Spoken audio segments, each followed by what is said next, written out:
Une embuscade japonaise dévastatrice. Quand la flotte américaine a été la proie. 30 novembre 1942. La nuit tombe sur les îles Salomon avec une noirceur absolue qui semble engloutir la mer elle-même. Aucune lune ne perce les nuages épais qui couvrent le ciel comme un linceul. Dans cette obscurité totale, 8 destroyers japonais glissent silencieusement hors du port de leur base avancée sur les îles Shortland, situées juste au sud-est de Bougainville. À leur tête se trouve le contre-amiral Raizo Tanaka, l'un des commandants de destroyers les plus redoutés et respectés de la marine impériale japonaise. Ce soir, il dirige une mission qui pourrait changer le cours de la bataille pour Guadalcanal, cette île maudite qui dévore les hommes et les navires depuis 4 mois interminables. La mission de Tanaka est simple en apparence, mais désespérément périlleuse dans son exécution. Ces destroyers ne sont pas venus pour livrer bataille ce soir. Ils transportent quelque chose de bien plus précieux que des munitions ou des torpilles, de la nourriture, des médicaments, des fournitures vitales pour les milliers de soldats impériaux qui meurent lentement de faim et de maladie sur les plages et dans les jungles de Guadalcanal. Chaque navire porte entre 200 et 240 énormes fûts métalliques soigneusement nettoyés, remplis de riz, de conserves, de bandages, de quinine contre le paludisme qui décime les troupes japonaises. Ces fûts ont été scellés hermétiquement pour flotter une fois jetés à la mer. Le plan est audacieux et né du désespoir. Les destroyers doivent atteindre la pointe de Tassafaronga sur la côte nord-ouest de Guadalcanal sous le couvert de l'obscurité, larguer les fûts par-dessus bord, puis fuir avant que les avions américains ne puissent les attaquer à l'aube. Pour faire de la place à cette cargaison inhabituelle, 6 des 8 destroyers ont vidé presque tous leurs tubes lance-torpilles. Normalement, chaque destroyer japonais transporte 8 torpilles mortelles de type 93, ces armes redoutables que les Américains appellent « long lance ». Mais ce soir, la plupart des tubes ne contiennent qu'une seule torpille. Le reste de l'espace est occupé par les fûts de ravitaillement empilés partout où ils peuvent tenir. Seuls 2 navires conservent leur armement complet, le Takanami et le navire amiral de Tanaka, le Naganami. Ces 2 destroyers serviront d'escorte de combat pendant que les autres effectuent le largage. Si les Américains surgissent de la nuit, ce sera à eux de protéger les navires de transport improvisés. Tanaka connaît parfaitement les risques. Il sait que les eaux autour de Guadalcanal sont devenues un cimetière marin que les marins appellent déjà Iron Bottom Sound, le détroit au fond de fer, à cause des dizaines de navires coulés qui reposent sur le fond. Cuirassés, croiseurs, destroyers, cargos, tous ont trouvé leur tombe dans ces eaux sombres lors des batailles féroces qui ont fait rage ces derniers mois. La marine impériale et la marine américaine se sont affrontés dans des combats nocturnes brutaux qui ont coûté des milliers de vies des 2 côtés. Tanaka lui-même a participé à plusieurs de ces engagements meurtriers. Il sait que chaque fois qu'un navire japonais entre dans ces eaux, il joue sa vie à pile ou face. Mais ce soir, il n'a pas le choix. Les soldats japonais sur Guadalcanal sont au bord de l'effondrement total. 4 mois de combats acharnés contre les Marines américains et leurs alliés ont réduit les forces impériales à des fantômes affamés qui se cachent dans la jungle. La malaria et la dysenterie tuent plus d'hommes que les balles américaines. Les rations ont été réduites à presque rien. Des milliers de soldats sont trop faibles pour combattre, certains trop faibles même pour marcher. Sans ces fournitures, sans cette nourriture, tout espoir de reprendre l'île sera perdu. L'état-major impérial a clairement indiqué que Guadalcanal doit être tenu à tout prix. L'aérodrome Henderson Field, que les Américains ont construit et défendent avec acharnement, menace toutes les routes maritimes japonaises dans le Pacifique Sud. Si Guadalcanal tombe, toute la stratégie japonaise dans le Pacifique s'effondrera comme un château de cartes. Tanaka se tient sur la passerelle du Naganami, scrutant l'obscurité impénétrable devant lui. L'amiral est un homme calme et méthodique, connu pour son sang-froid glacial même dans les situations les plus désespérées. Ses officiers le respectent profondément, et ses hommes le suivraient en enfer s'il le leur demandait. Ce soir, il pourrait bien leur demander exactement cela. Il sait que les Américains ont des guetteurs côtiers australiens dispersés sur les îles environnantes, des hommes courageux qui observent les mouvements navals japonais et transmettent des avertissements radio aux forces alliées. Il sait que son départ des îles Shortland a probablement déjà été signalé. Il sait que quelque part dans cette nuit noire, des navires américains se préparent peut-être déjà à l'intercepter. Pour compliquer encore les choses, Tanaka a dû choisir un itinéraire extrêmement indirect pour éviter les avions de reconnaissance alliés qui patrouillent constamment le ciel pendant la journée. Au lieu de prendre la route directe vers Guadalcanal, ces destroyers ont d'abord navigué vers le nord-est à travers le détroit de Bougainville, puis ont viré au sud-est avant de tourner vers le sud à travers le détroit indispensable. Ce détour ajoute des heures précieuses au voyage, des heures pendant lesquelles n'importe quoi peut mal tourner. Mais c'est le seul moyen d'avoir une chance d'arriver sans être détecté par les avions de reconnaissance américains qui pourraient alerter toute la flotte du Pacifique de leur présence. Pendant que la force de Tanaka serpente à travers les détroits sombres, à 930 km au sud-est, dans le port d'Espiritu Santo aux Nouvelles-Hébrides, une autre force navale est déjà en route vers le même point de rendez-vous. La Task Force 67 de la marine américaine a quitté le port la nuit précédente avec une mission simple et brutale: intercepter les navires japonais et les détruire avant qu'ils ne puissent livrer leurs fournitures. L'amiral américain sait que chaque cargo de ravitaillement qui atteint Guadalcanal prolonge l'agonie de la campagne et coûte plus de vies américaines. Il faut arrêter Tanaka à tout prix. À la tête de la Task Force 67 se trouve le contre-amiral Carleton H. Wright, un officier qui vient tout juste de prendre le commandement il y a seulement 2 jours. Wright est monté à bord de son navire amiral, le croiseur lourd Minneapolis, avec à peine le temps de rencontrer ses capitaines, sans parler de mener des exercices conjoints avec eux. C'est une situation loin d'être idéale pour un commandant naval sur le point de livrer une bataille nocturne complexe. Mais le temps presse. Les renseignements américains ont confirmé que les Japonais préparent une opération de ravitaillement majeure, et Wright doit atteindre les eaux au large de Guadalcanal avant que Tanaka ne puisse effectuer son largage. La force de Wright impressionne par sa puissance de feu brut. En plus du Minneapolis, il commande 3 autres croiseurs lourds: le New Orleans, le Pensacola et le Northampton.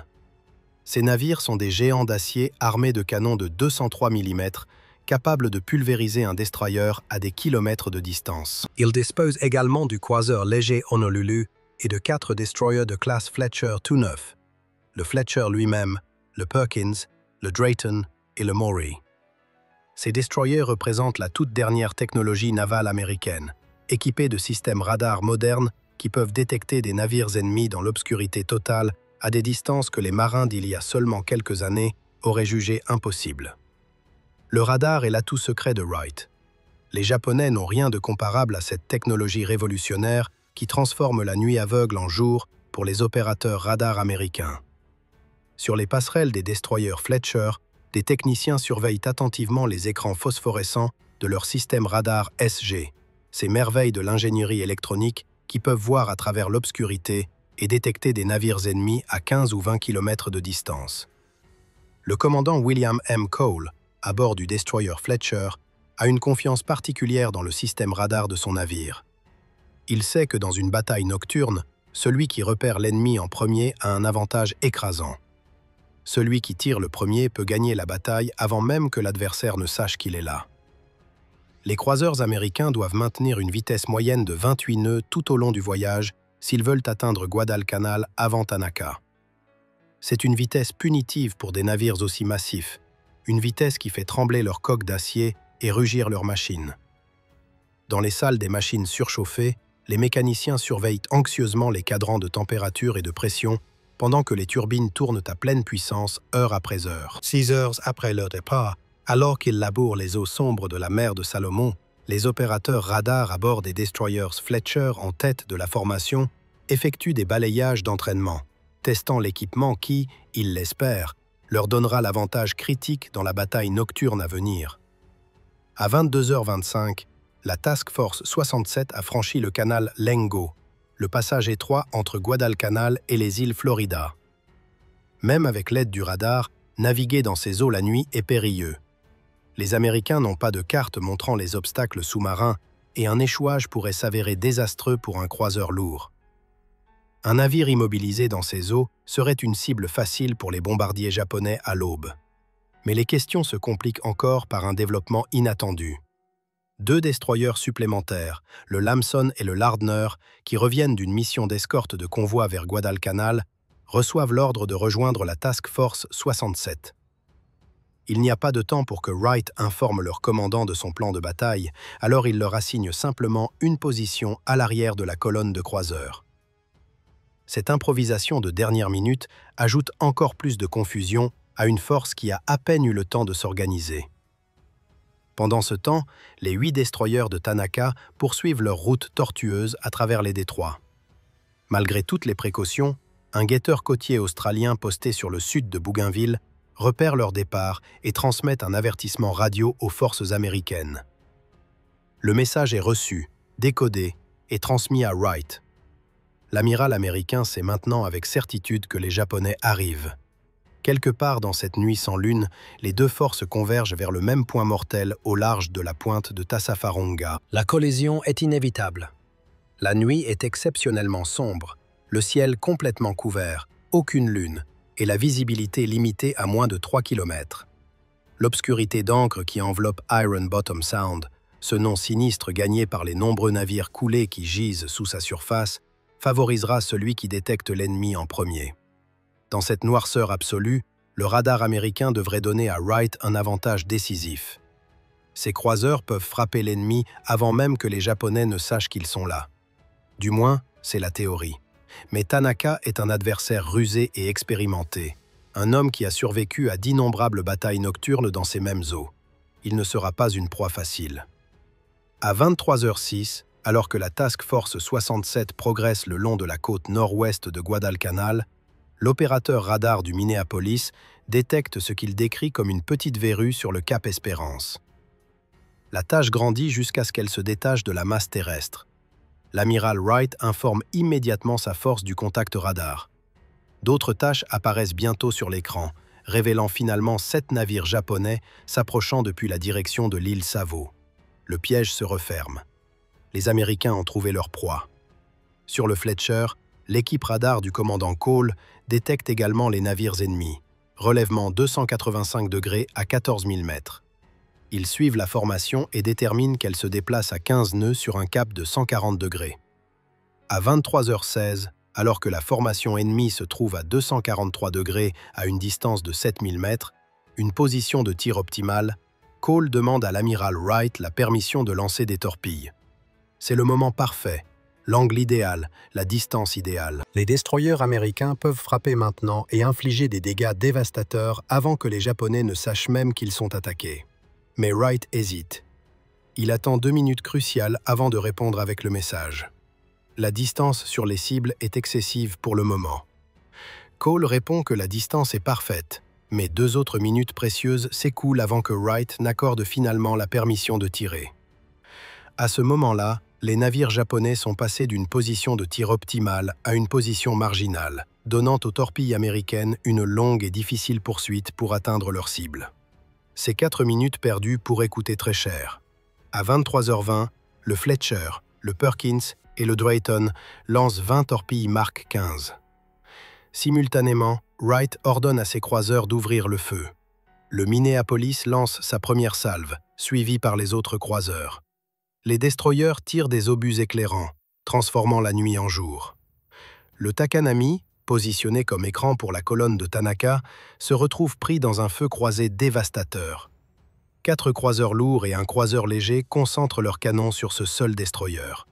Les obus pleuvent sur le Takanami comme une tempête de feu. En quelques minutes, il est en flammes, ses machines désactivées et ses communications brisées. Le capitaine Toshio Shimizu et le commandant Masumi Ogura continuent de diriger le combat même alors que leur vaisseau brûle. Le Takanami est rapidement mis hors de combat. Mais avant d'être neutralisé, le Takanami a lancé 8 torpilles de type 93 qui foncent maintenant vers les Américains. Les autres navires japonais profitent de la distraction pour manœuvrer et esquiver les torpilles américaines. Aucune ne trouve sa cible. Les torpilles Mark 15 sont lentes, peu fiables et laissent une traînée visible. Le Naganami vire violemment à tribord, ses canons crachant dans l'obscurité. Le Kawakaze et le Suzukaze pivotent à bâbord. À 23h23, le Suzukaze libère ses 8 torpilles longue lance. Les éclairs des canons américains en font des cibles faciles. Les 4 destroyers de tête maintiennent leur cap, attendant le moment parfait. Le Kuroshio et l'Oyashio tirent leurs torpilles, 4 et 8 respectivement, avant de faire demi-tour. Le Naganami et le Kawakaze complètent le piège, lançant 8 torpilles chacun. 44 torpilles japonaises convergent maintenant sur les croiseurs de Wright, qui continuent sur leur cap prévisible, totalement inconscients du danger. Les torpilles longue lance sont des armes redoutables, propulsées par de l'oxygène pur sans laisser de traînées visibles. Rapides, fiables, avec une charge explosive de 480 kg, elles peuvent parcourir 22 000 mètres à 48 nœuds. À 23h27, 2 torpilles percutent le Minneapolis. La première explosion déchire les réservoirs de carburant, allumant une boule de feu massive. La seconde inonde 3 salles des chaudières. La proue se plie à 70 degrés, pendant comme un membre brisé. 37 hommes périssent instantanément. Le navire amiral de Wright est éliminé de la bataille. Moins de 60 secondes après, le New Orleans subit un coup encore plus catastrophique. Une torpille longue lance détome contre son côté bâbord, déchirant ses soutes à munitions. L'explosion sépare complètement la proue en avant de la tourelle 2. 38 mètres de navire et 550 tonnes d'acier disparaissent. Des centaines d'hommes périssent. La formation américaine est dans le chaos. 2 croiseurs sont estropiés et en feu, mais les torpilles japonaises continuent leur chasse. Le Pensacola, 4e dans la ligne, vire à bâbord pour éviter les navires sinistrés. Cette manœuvre le silhouette contre les épaves brûlantes, faisant de lui une cible parfaite. À 23h39, une torpille de l'Oyashio frappe le Pensacola à hauteur de son mât principal, arrachant son arbre d'hélice et rompant ses réservoirs de carburant. De l'huile enflammée jaillit, transformant le mât en torche. Les flammes engloutissent la section centrale. 125 hommes périssent instantanément. Le navire prend une gîte de 13 degrés à bâbord. Le commandant Harry Killer établit un contrôle d'urgence et parvient à maintenir 8 nœuds de vitesse. L'Honolulu est le seul navire américain à réagir efficacement. Son capitaine passe à tribord, ordonne une vitesse de 30 nœuds et exécute des manœuvres radicales. L'Honolulu traverse la zone de danger sans dommage tout en maintenant le feu sur les destroyers japonais. Le Northampton suit l'exemple de l'Honolulu mais commet une erreur critique en maintenant une vitesse constante. À 23h48, 2 torpilles du Kawakaze percutent son côté bâbord. L'eau de mer inonde une salle des machines. 3 des 4 arbres d'hélice s'arrêtent. Le navire prend une gîte de 10 degrés qui s'aggrave rapidement. Le capitaine Kitts ordonne finalement l'abandon du navire. 50 hommes périssent. À 23h44, Tanaka ordonne le retrait. La victoire est assurée. Le Kuroshio et le Kagero lancent une dernière volée de 8 torpilles qui manquent leur cible. Tanaka a remporté une victoire écrasante.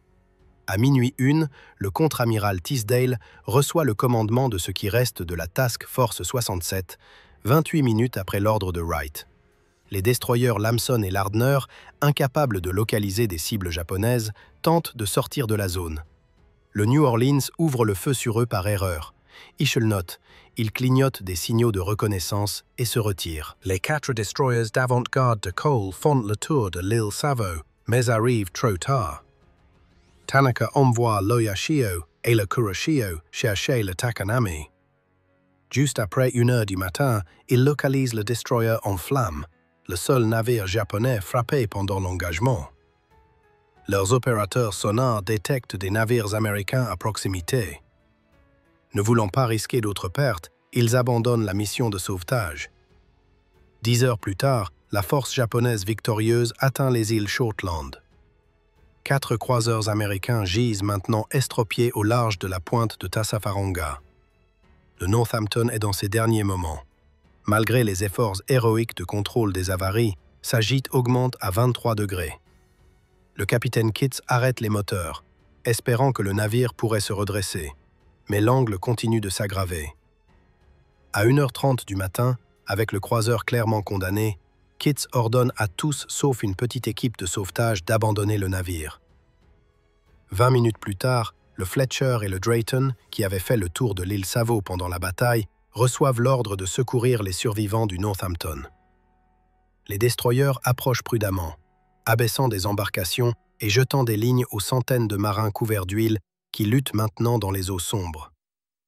Le marin Jenkins du Fletcher nage plus de 100 mètres plusieurs fois, transportant des lignes aux marins trop faibles pour atteindre les navires de sauvetage. À bord du Drayton, l'enseigne Ryan plonge à plusieurs reprises dans la mer pour aider les hommes épuisés dans la baleinière. Le Fletcher parvient à tirer 42 officiers et plus de 600 hommes de l'eau.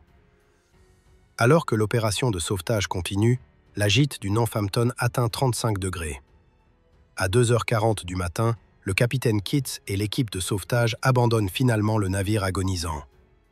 20 minutes plus tard, il roule sur ses extrémités, puis plonge la poupe en avant dans les profondeurs, devenant le nouvel ajout au cimetière naval croissant d'Iron Bottom Sound. Pendant ce temps, le radar à bord de l'Honolulu de l'amiral Tisdale localise 4 navires au large de la côte nord de l'île Savo. Craignant initialement qu'ils soient japonais, Tisdale est soulagé d'apprendre qu'il s'agit des 4 destroyers de Cole. Il leur ordonne de rechercher les croiseurs endommagés, tandis que l'Honolulu continue à chasser les navires ennemis restants. Au lever du jour, les 3 croiseurs endommagés mais survivants mènent leur propre bataille contre les inondations et le feu. Le Minneapolis, sa proue complètement repliée à 70 degrés, boite vers Tulagi à peine 3 nœuds. Le capitaine Rosendahl avait initialement mis le cap sur Lunga Point, prévoyant de l'échouer si nécessaire. Mais comme son état se stabilise légèrement, il décide que le navire peut faire le voyage plus long vers Tulagi. Le New Orleans présente une vue encore plus stupéfiante. Avec sa proue entière manquante en avant de la tourelle 2, ses ponts avant se terminent par une masse tordue et déchiquetée de métal ouverte à la mer. Par miracle du contrôle des avaries et de la conception, les compartiments étanches tiennent, et il maintient une vitesse de 5 nœuds vers le sanctuaire. L'épreuve du Pensacola continue bien dans la matinée. Les incendies font rage dans sa section centrale, alimentée par des réservoirs de carburant rompus. Pendant 12 heures atroces, son équipage combat l'enfer avant de finalement reprendre le contrôle. Avec 9 nœuds de vitesse possible de son arbre fonctionnel restant, il suit ses navires jumeaux vers Tulagi. À la lumière du jour, le remorqueur Bobolink et plusieurs vedettes lance-torpilles émergent de Tulagi pour aider le Minneapolis. Le New Orleans suit, guidé par le destroyer Maury, qui s'amarre ensuite à côté de lui puisque le croiseur n'a plus d'ancre. Le Pensacola arrive en dernier, ses ponts fumant encore. Le coup de la bataille devient maintenant clair. 19 officiers américains et 398 hommes de troupes ont perdu la vie. Des centaines d'autres souffrent de brûlures, de chocs et d'expositions. Un croiseur américain a été coulé, avec 3 autres portant de graves dommages qui prendront des mois à réparer. Dans les suites, les Américains peinent à accepter qu'ils ont reçu un coup si sérieux d'une unité japonaise plus petite et tentent de présenter le meilleur visage possible sur le désastre. Le rapport après action de Wright prétend que sa force a coulé 4 destroyers japonais et en a endommagé 2 autres, alors qu'en réalité, la seule perte pour la force de Tanaka avait été celle du Takanami. Samuel Eliot Morrison, l'historien officiel de la marine américaine, va au cœur de ce qui a rendu la bataille un renversement si stupéfiant. La bataille de Tassafaronga était une défaite brutale, infligée à une force de croiseurs alerte et supérieure par une force de destroyers partiellement surprise et inférieure. Le contre-amiral Samuel J. Cox, directeur moderne du commandement de l'histoire et du patrimoine naval, place Tassafaronga aux côtés de la bataille de l'île Savo, comme 2 des pires défaites de l'histoire navale américaine, derrière seulement Pearl Harbor. Chester Nimitz, commandant en chef de la flotte du Pacifique, distille les leçons difficiles en une seule phrase.